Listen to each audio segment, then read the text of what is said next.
Welcome to the Be Meaningful podcast, an unrehearsed, unscripted conversation about a real brand in real time with Brian and Bogey, the founders of Meaningful, an agency that helps brands find a meaningful place in the world. Get ready for a wild ride as Brian and Bogey snap towels with Marcelo Kertesz, CMO of Manscaped. The conversation covers humor, quality design, understanding what a brand stands for, and as Marcelo puts it, the serious business of putting a 7,000 RPM motor next to somebody's balls.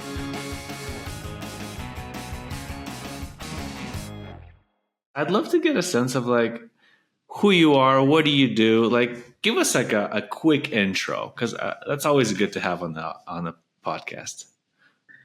Yeah, well, I'm Marcelo Kertesz, and I think I am a creative that loves numbers and strategies, or maybe a marketer that loves creative. But I think that's kind of where I stay in my professional life, is like in that intersection between hardcore, data-driven numbers, and also coming from art direction and coming from a place where it's quite the opposite of that world as well. That's cool. So paradoxes. You started as an art director? Yes, that's how I started. So we're kin. We're spiritual kin. That I started as an art director. Cool. Excellent, man. This is cool because I mean, your brand, right, is just so fun. That's got to be. I mean, that's been like a sandbox for you, right? It is. Yeah. It is really, and it's. I think I can say that in terms of fun, it's the top. It's the top of my history. Yeah. I think it's the type of thing that in a career, everybody hopes that they have that Camelot moment, right, where they work on a brand where the client is curious and adventurous and wants to be famous, and then they can use all their creative prowess, and it becomes like that magic moment, and it doesn't seem like it lasts forever. It certainly doesn't seem like it lasts long enough. You guys have had a good run, right? Yeah, no, it's true, and this part that you were talking about, it's something that coming from the creative side, the beginnings of my professional life was in Brazil, in São Paulo. We have a very competitive creative industry. A lot of creative leaders worldwide come from Brazil. Yep. And I remember, and I try to tell that to my team today, how we would literally fight to get a job to get a brand like Manscaped to create a campaign for. And I think sometimes, we have this amazing creative team, but they work at Manscaped all the time. I'm like, hey, you guys take it a little bit for granted, because this is not, this is not a brand that gets, when you are in an agency where you have multiple clients, this is not the reality. It's like, it's a very, very small percentage. And I say that because I think it's important to kind of remind us of the joy that, that we can have working in a brand that has a purpose and humor at the same time, which for me it's kind of that powerful combination, because I do think that we try to do good things for the world and for people, but at the same time in a very lighthearted and humorous way, because we had to in the beginning, and then it became our superpower. Yeah, it's interesting, that last statement, because you did have to, right? The topic, like to broach a topic that's no pun intended, like touchy, right? It's about private parts and hygiene. To broach that subject publicly, humor is going to be how you do it, right? And so you guys were playing around with innuendo, and wordplay, and visual puns and stuff like that. But it was like, So do you feel like is there a danger, or do you feel that as you have grown and matured as a company and a brand that you're getting mainstream, you're getting safer?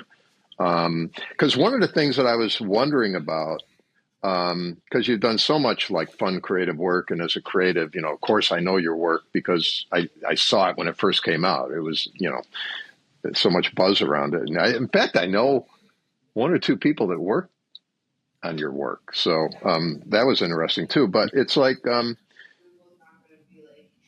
in terms of the category, which you guys, if you didn't define it, it seems like you did, right? There might be other players in it. I don't know who they are, but where are you in the adoption curve, right? So like, is this majority like mainstream now? Because the reason I ask, I'm sorry to pile question on top of question, but the reason I ask is like the type of humor, like, right. So a lot of your early humor was like kind of locker room frat humor, fun stuff, right? Like younger, right? But is it now, or do you need a different humor without, putting on dad pants, without being safe? Yeah, no, I mean, I get you. And although you did pile a lot of questions, they are good questions, and I will try to tackle them all. But the next one, like, is there a danger of like losing that authentic humor, Sure. losing our voice? I think there is, and I think it's a real it's a real danger. But I do think that we still have a pretty good runway with being the way we are. I think we are still far from that. Like a few reasons, and that's another thing that I do bring to the team quite a lot is I think we are in a really good sweet spot where our brand is big enough to be influential and to have a voice and to spark good conversations in culture in the world, and which is good because you feel like you have some relevance, but at the same time we are not too big where we get scared of every little thing, and then there's like 10 layers of approval, and then that's where you usually lose your voice. So I think we are in a good sweet spot. There is also interesting components going on. Like we started in the growing, like I said, we invented the category. We had a lot of brands coming after us, and they're coming and trying to capture a space. But at the same time, there are categories where we are the challenger brands, and we are trying to go, we are going after their space.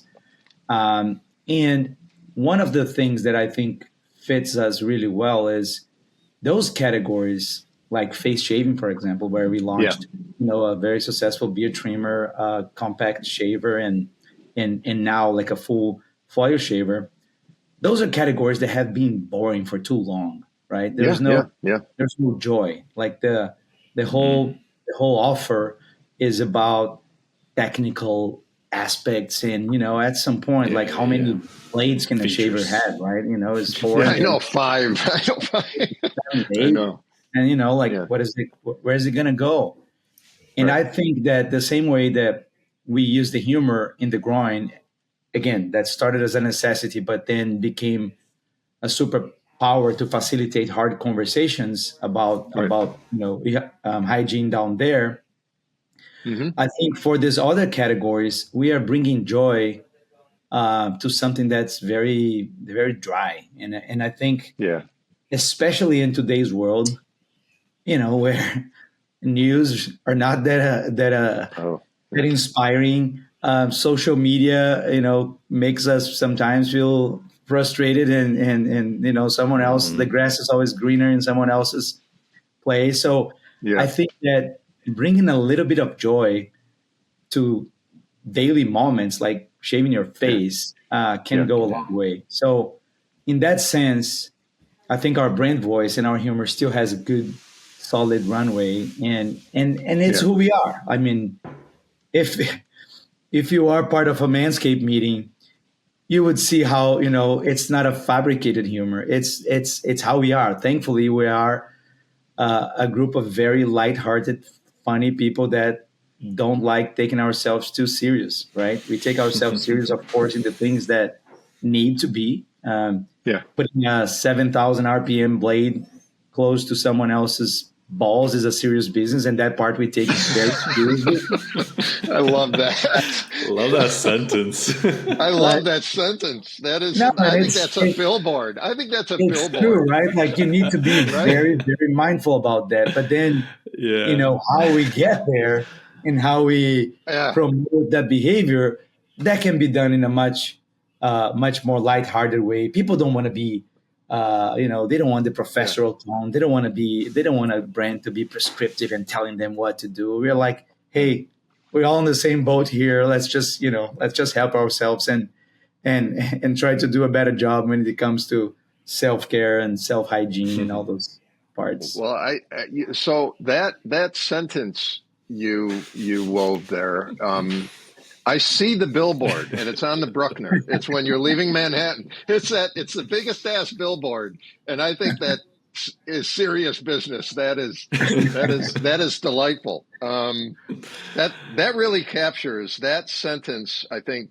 really, I have to say, captures just everything about you guys. I mean, the 7,000 RPM is like when you look at your site, it is. I mean, I haven't been on your site and all that, but it looks great. You have great looking product. It obviously is quality stuff, but the humor is woven through. Like, even though visually your eyes are telling you this is high pedigree, the humor keeps making it real. And so you have this wonderful yin and yang, this combination in your site, which, hats off to you. It's really well done. And then you get into the hygiene plan and how much work you guys are doing for things like cancer and other stuff. It's like, I had no idea, to be honest. I was like, holy smokes, this is like. No.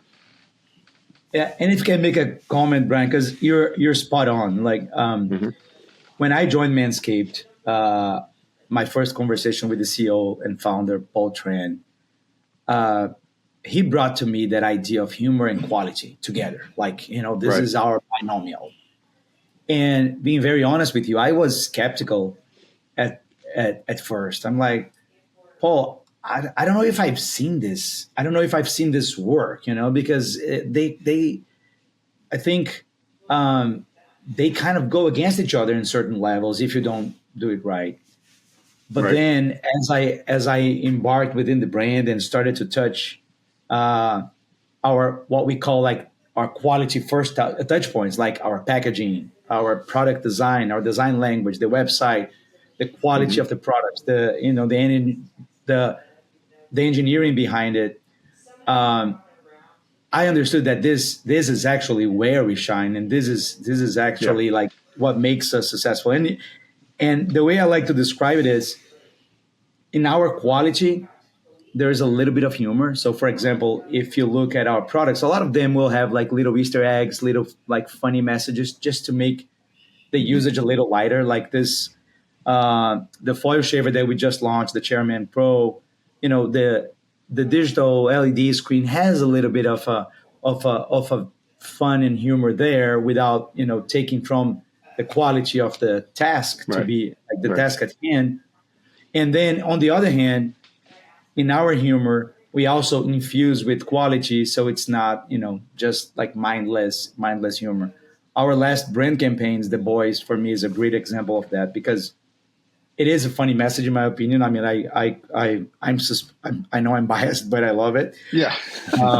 But I do think that if you think about it, it communicates some powerful messages in some good levels. Like, one, we kind of show men that we understand the quirks and the what it means to have balls. That sometimes is not like the most pleasurable experiences. It has its occasions where it's something that men understand. So it's almost like establishing that trust and saying, hey, we get you.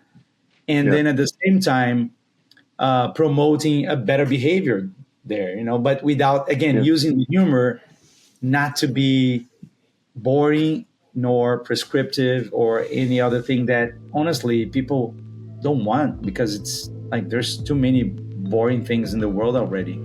Why be another one, right?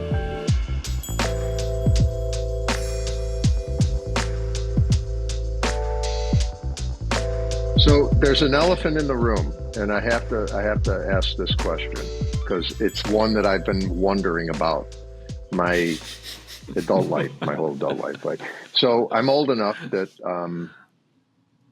I was an adult before the grooming trend. What launched the grooming? Like, how did that? It just, who decided that's what we're going to do? And then, is it the porn industry? Did they? I'm just trying to figure out. I'm like, look, it is a great question, and to be really honest, it's something that you just sparked my curiosity, like to look into. yeah. But what I can tell you, first, I am, kind of similar to you, if I understood it right. I also come from a time where it was not necessarily like that. Yes, when things got, too bushy, let's call, we had to take a little bit of care, but it was very infrequent and not to the extent that became almost the norm today. But a couple of things. One is, we as a brand, we don't promote like a certain style, right? We don't say, hey, you need to fully shave or this or that. What we promote is like, whatever is your style, whatever is your intention, do it. Yeah. Be intentional about it. Like, take care. Because what we learned too is that it is a gesture that is not just for yourself. It is for yourself, but also for your partner. And if I would guess, and again, just a guess, not scientific, I'd say that this trend probably started with women, and then men kind of at some point, some men started to feel like, hey, maybe I should retribute because things are better when they're taking better care down there, right? Yeah. And then another interesting aspect too is we see like entrants in the category from both sides of the spectrum, right? Like you said, we have young men that are starting to become an adult and having to manage down there, but then men like me who come from a different generation and are starting to adopt that behavior and honestly seeing the benefits. That's something that I know, again, I'm suspect to vouch for that, but my wife says that the best thing about me joining Manscaped has nothing to do with any of my work, any of my compensation or this and that. She said, you just became a better husband. Well, I think I don't care about anything else. So you're full of great. You just became a better husband is the message on the Christmas gift. There you go. You once again, you've created another great headline. So don't lose it. That's a good one. That's my point. That I have to say that's my point about the humor, because that kind of humor, I'm trying not to sound judgmental, but that kind of humor to me is more adult than like the boys. And I think the boys are fun, but it just seems like a moment. Whereas, like when I think about your brand narrative, right? The antagonist, right? It's hair. And hair is inherently funny because it's feral. It just doesn't stay in its place. It grows in where you don't want it to. And to me, there's so much humor about hair that you don't have to go to genitalia, straight at it, And so all of a sudden, that's why I asked the adoption thing, because as new people are coming into that market, the grooming, you're like, is the balls how they're going to come in? But you don't want to play it safe either, right? You want to keep that edge. But as new people are coming in, does it have to be, and this is going to sound like more adult humor, right?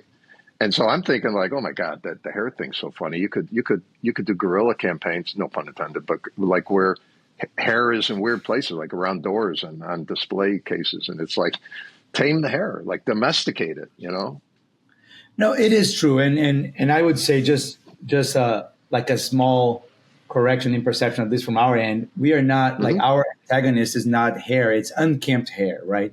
Because again, Okay. it's No. Yeah. one thing that we are very mindful of is we want people to express themselves in whatever way, shape, or form they like their hair to be.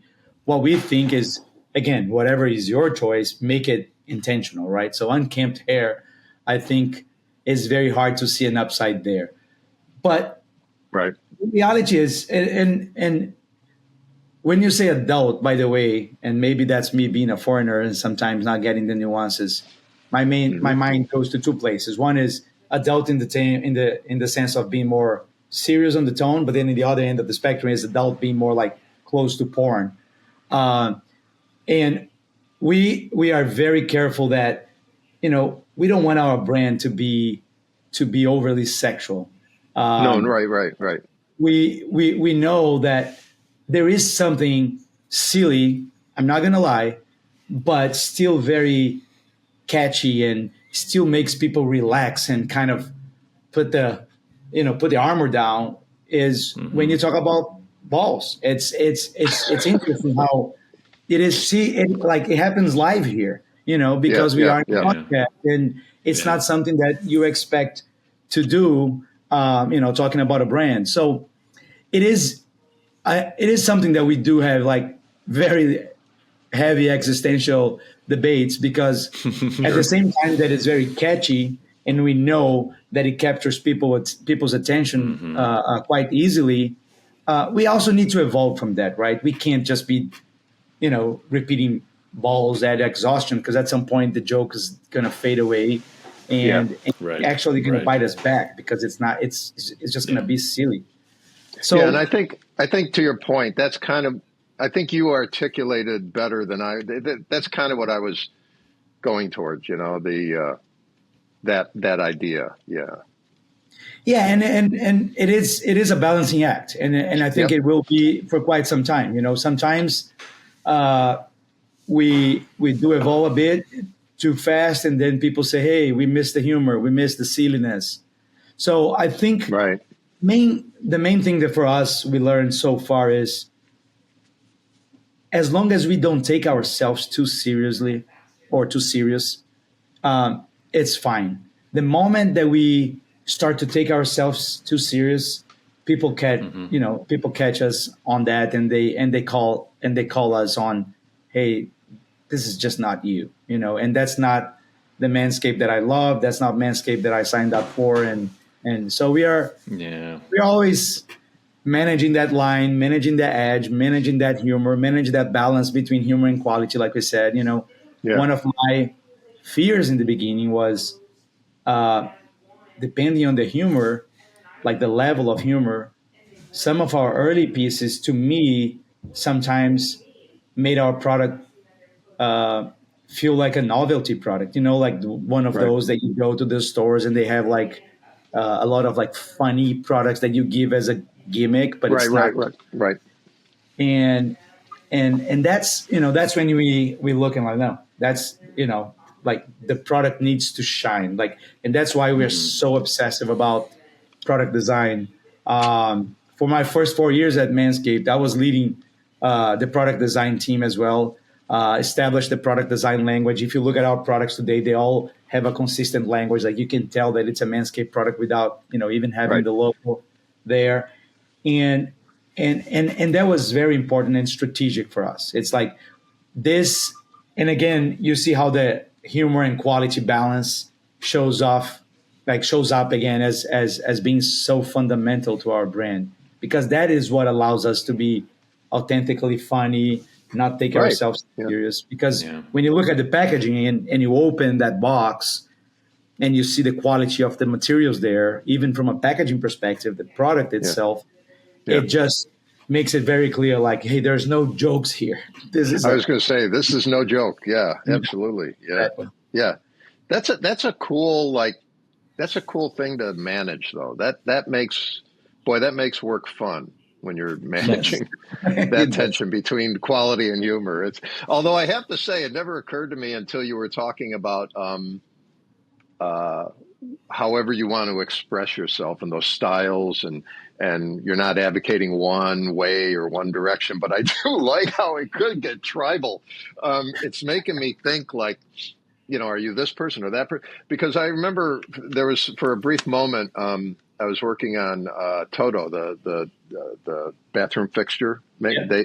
They were trying to come into just in New York. They were doing a pilot for a product. It was a toilet seat cover that turned a conventional toilet into a bidet. And so they wanted to break into the market. And America is not like, I mean, it's more than it was, but it's not a bidet. I mean, it's not Europe. It's not a bidet market. And so it's kind of a novelty and trying to sell it. And so I was saying like, oh man, give one to Don Imus. He'll like be on air talking about, you don't want to think of Don Imus on the toilet, but that's the point. That's the fun of it. And as I was researching, I got onto like a 7,000 post thread online about bidet versus paper. And it was getting like borderline militant. It went on and on and on. And then what I discovered is that the joke is the Netherlands, like that's what they call the down under, oh, that's another joke, but it's like, and they were going back and forth. And I'm like, there's a lot of fun in that too. I think, just the styles and like what tribe do you fall into? And then playfully, it's just fun. Yeah. And I think one thing that you mentioned in your story there that is important is like making sure that you're listening, right? Instead of like a lot of times brands talk too much and they forget to listen a little more. Yeah. And, you can't have a proper conversation if you are ignoring like half of what makes a conversation, which is the listening. Yeah. So like tapping into how people want to do things, how they want to talk about it, what's okay, what's not okay. And, understanding, of course, we do have our point of view. We do have our perspective, but understanding understanding the sentiments and what people are talking about gives you a much better shot at even promoting your perspective, because just like in a conversation, just in a dialogue, depending on the person you were talking with, his style of communication, his personality, you're going to take a different approach if you want to either sell an idea or even like express your idea. So understanding the other side, I think, is super important. Like you're saying, when you did your bidet research and how people, had those choices and how, and instead of trying to force one way, maybe kind of, hey, where does our offer kind of sit in? Yeah. And I learned a lot of that in my my political marketing times. I had this crazy political marketing times. I wanted to ask about that. I'm glad you brought that up. Yeah. So like I said before, I started as an art director in a classic, really strong advertising agency back in Brazil, very competitive environment, all that. But I had this passion for strategy. And as a young art director, I felt that we were kind of kept aside from the real strategy, from the core of the business. A lot of creative jobs would land in our desks, but it was very hard to get the whys behind it. Like, why are we doing this? Why they're trying to do this? And even to get there was hard. So I had an opportunity in 2002 to run creative for a presidential campaign in Brazil. It was a very inspiring one. It was kind of like the first Obama campaign in terms of like, the communication being very inspiring and more on the positive side. And that was a really good experience for me because, one, the speed of, the work and the feedback loop being almost immediate, and the amount of research and focus groups that we do every day. Every piece of communication that you put out there gets dissected by journalists, media, society, people. So you learn I would say that every day I would learn more than I learned 6 months in an agency, because of the speed of things and how relevant it is for the whole country. You get to hear a lot more, and it's joyful, really joyful, when people start capturing little things like camera positions. Like, why did you put the camera low to portray a candidate as larger than life? Things that you think are aesthetical choices that the audience won't pick up, but they do pick up, and then you become very, very intentional with every decision. Yeah. So, and anyway, long story short is, I went back to the agency after this campaign. It was a beautiful campaign. We won. I went back to my agency world, and then in 2010, I was invited again to run creative for Brazil's first female president, which was a beautiful campaign too. And then from 2012 to 2014, I ended up doing 5 more presidential campaigns in 5 different countries, Wow. which almost killed me, and ended up bringing me to the US, because after that stretch, which was really good, like in total, out of the 7 campaigns, I had the privilege of winning 6, which was a great track record. Yeah, no kidding. And then I came to the US to take a break, just to regroup with the family, relax, and ended up staying. It's been 10 years now. Wow, That's cool.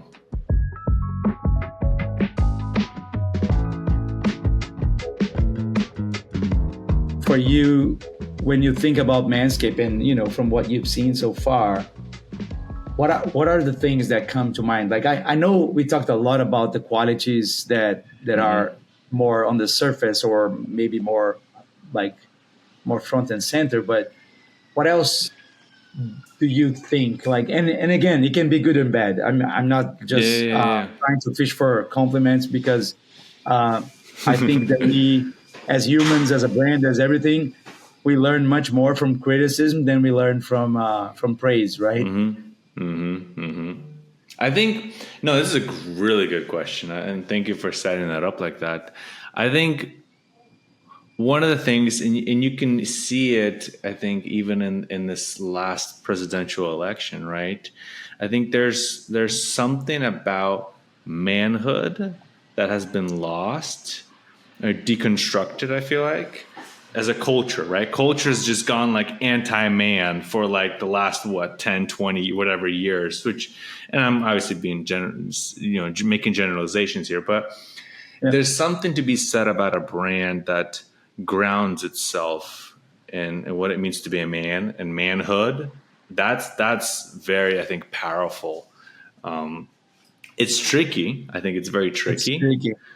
Extremely Well, tricky. I like, Bogey, that you're saying that, because it is absolutely within reach for Manscaped to speak to healthy masculinity in a culture where it's you either have toxic masculinity, which has this kind of symbiosis with athletics, and if you look somewhere, we could follow up with a link. A guy named Steve Allman. When you're driving in the car, and I listen to NPR, I listen to these amazing like things, and then I got to scramble and try to find them online so I can like download or keep it or share it. Years and years and years ago, Steve Allman, who's written a book and has done, I don't know what his main job is, but he basically was on, might have been Fresh Air or something, where he was boycotting football. He was done with it because there was so much like sexual violence in it. And because whether it was college or pros, especially in college, these star athletes, these guys that were going to go pro, they'd get a pass, right? They get a pass on like taking advantage of a woman or abusing a woman or raping a woman. And he was like, I can't deal with this anymore. I can't deal. And so I think that would be such a cool thing to weigh in, not in a scolding way, but to weigh in and kind of lead. People learn by modeling, not by words so much. And to somehow try to model for people like, what a healthy masculinity is, right? Which is like using your strength, to be tender, not to be like a bully. Yeah, and I mean, that's an amazing topic you brought, Bogey, because it is a tricky one for sure, and it is front and center for us, of course, and it is, again, is you see how life requires a lot of balance of things, but it's again a balance, because we understand that men come from years and years of privilege, so you can't be mute to that. But at the same time, look, men need support too, right? Because there, especially, I think, that idea of privilege. Also, there's a lot of men who is very vulnerable, and because of, like, sometimes how the majority or the stereotypical man had behaved for centuries, made it even harder for some men who are not like that. Right. Right. So it is always tricky. What we say as a brand, which I think is an interesting point of view that we developed so far, is we want to be a force to helping men move forward, right? But we don't want to be prescriptive on where in their journey they are. So we choose a certain kind of man, right? So let me explain a little better. We as a team, with the exception of myself, Manscaped is a very young team. Believe me, I'm the exception. Sage. You're the sage. And a very progressive team, right? So, of course, there's a natural tendency to be on the very progressive side of things. But I think there's beauty when we want to help men move forward, no matter where they are in their journey. So it can be, man who for some might be perceived as in a very rudimentary stage of what being a man in 2024 means. And it might be, for someone who is in a very progressive place.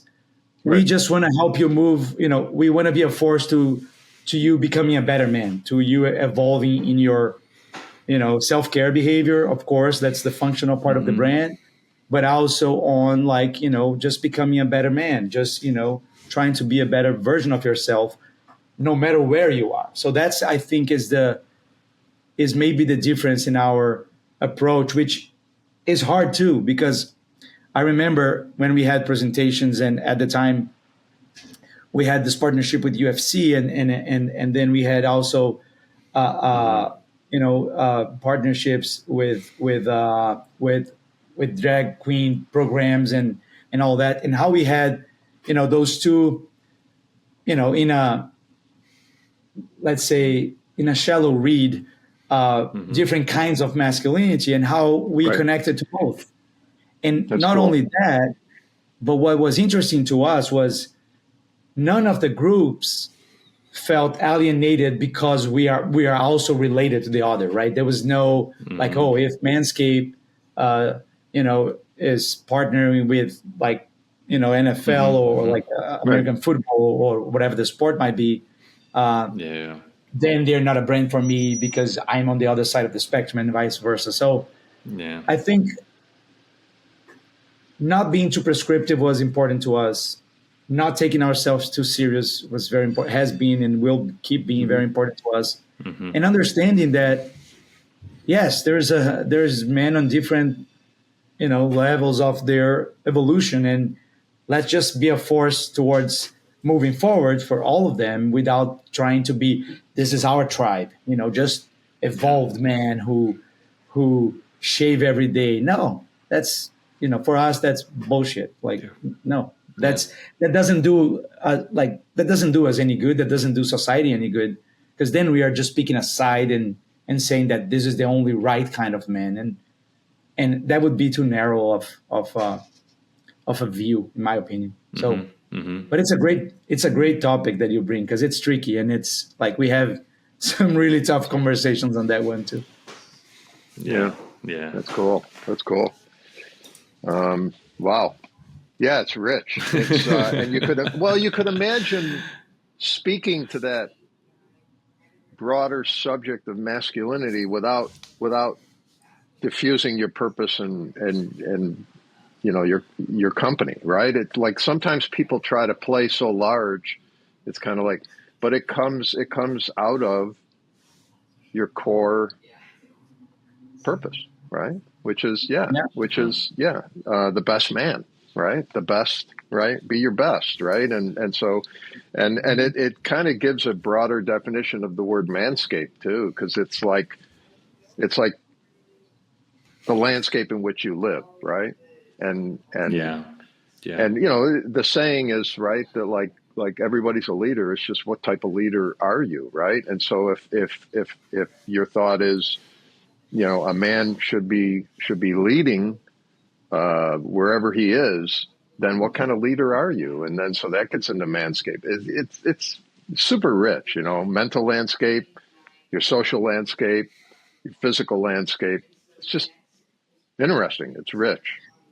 Yeah, and if you think about Manscaped, when you connect to landscaping, is kind of it's